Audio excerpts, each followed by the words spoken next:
I've been making all sorts of parts and cutting strips to make the leaf springs out of them, and then the wheels that I cast. Let's see if I can show you the different stuff here.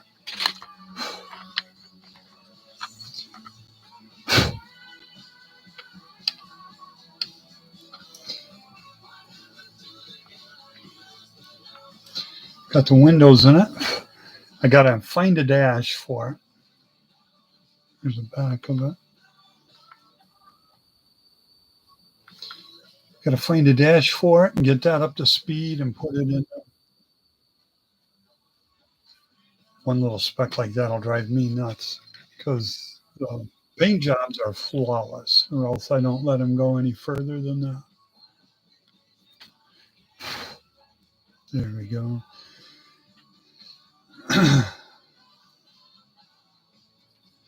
Need to snap it together. Here's that one.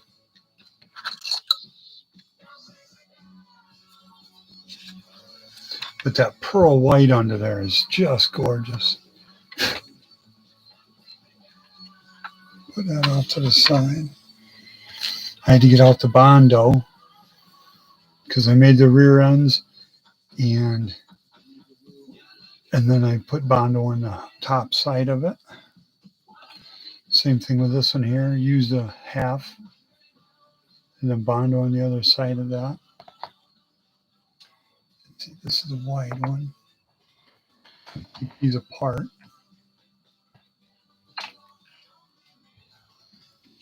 Get a deal maybe to put them both on.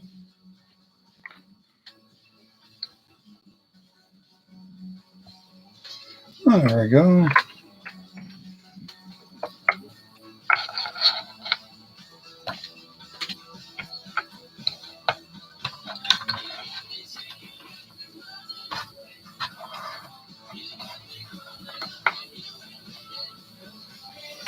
There, I like the looks of that. It's looking really good. Okay, this one here, I wanted to show, I was talking to Ed about this the other day, that it's molded in red. So when I did my light color, it bled through and all that, but a lot of it's going to be hidden in this green car anyway. So let's slide it together real quick so I can show you what it's going to look like, kind of.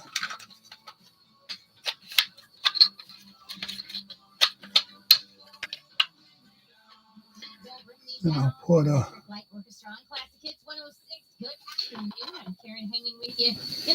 Just going to put a Hemi in that one.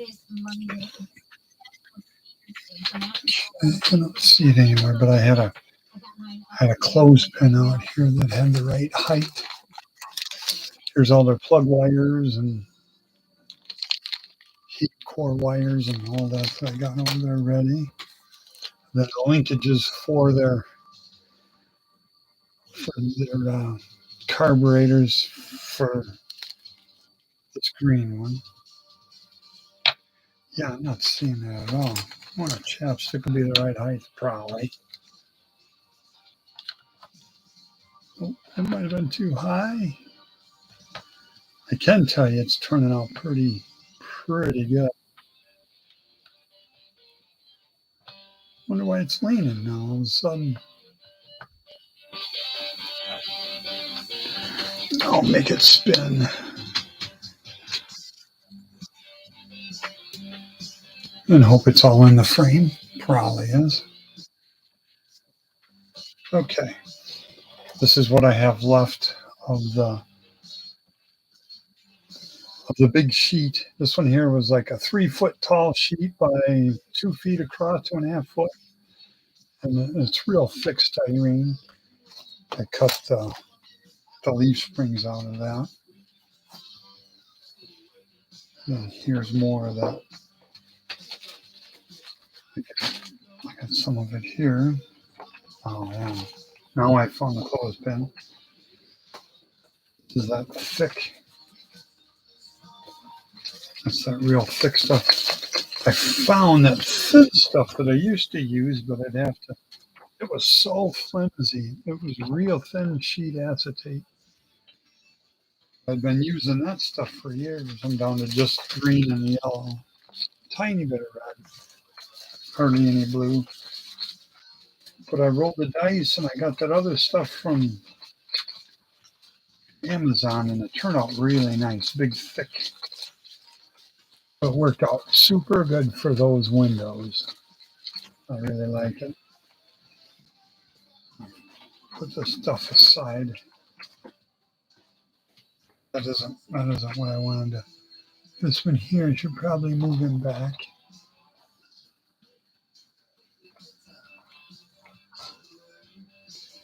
Move this cat way back.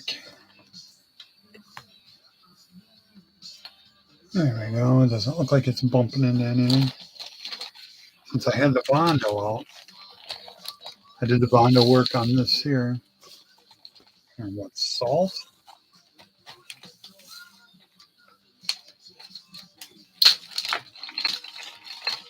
Put this in here so the fumes wouldn't bother Tammy. They don't bother me. I kept the door closed here in this closet. And I had all the fumes in here. And then when I opened the door, I made sure that it was in a bag. Everything except for the two rear ends. I figured that's not going to bother anybody. Here's how it's turning out. I bondoed it to the front. And I even got the paints and stuff out to where I can start painting this. And I took the grill out. I wanted to have a nice open space. I was going to have the grill in there and then put the LED lights, drill a hole, put it through there, and then run the rest of the LEDs in here, which I am still going to run all that. But like everything else, up until just a couple of days ago, I moved the LEDs because it was a long strand and it was in my way. So I put it in a box.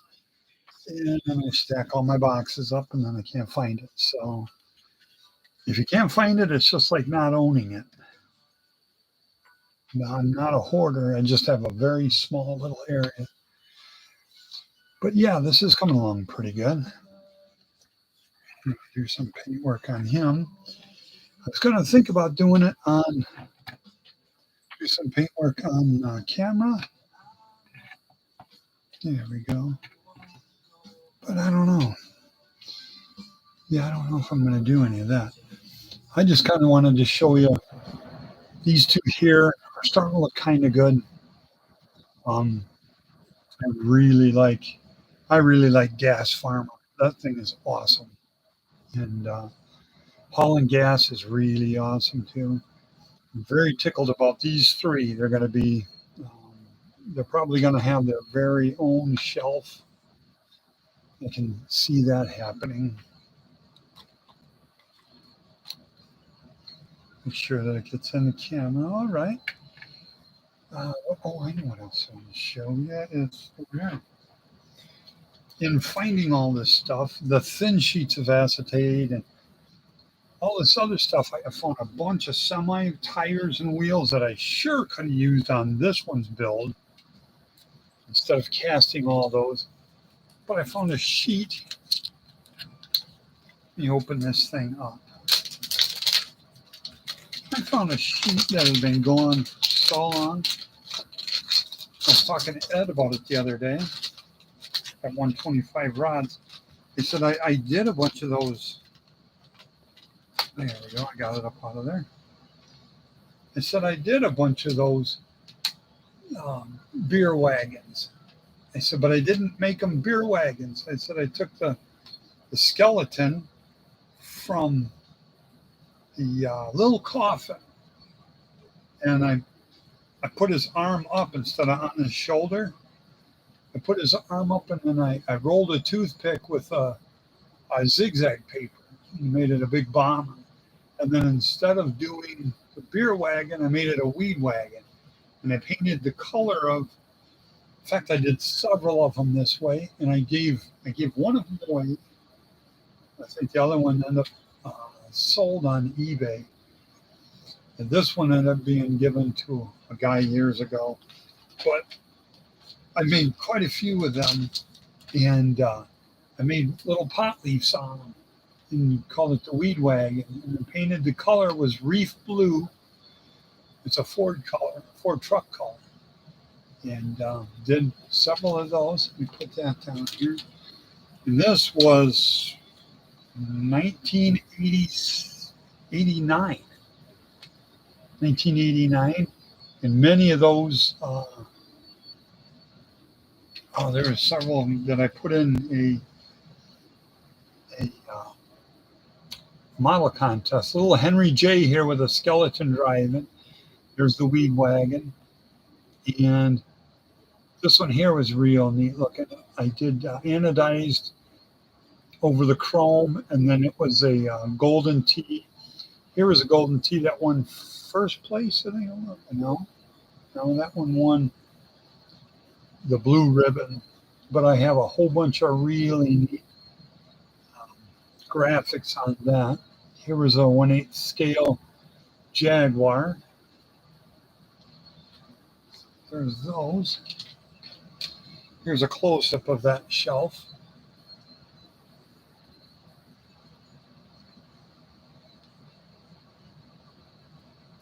It has a bunch of different skeletons and stuff on it. I don't know how much of it you can see.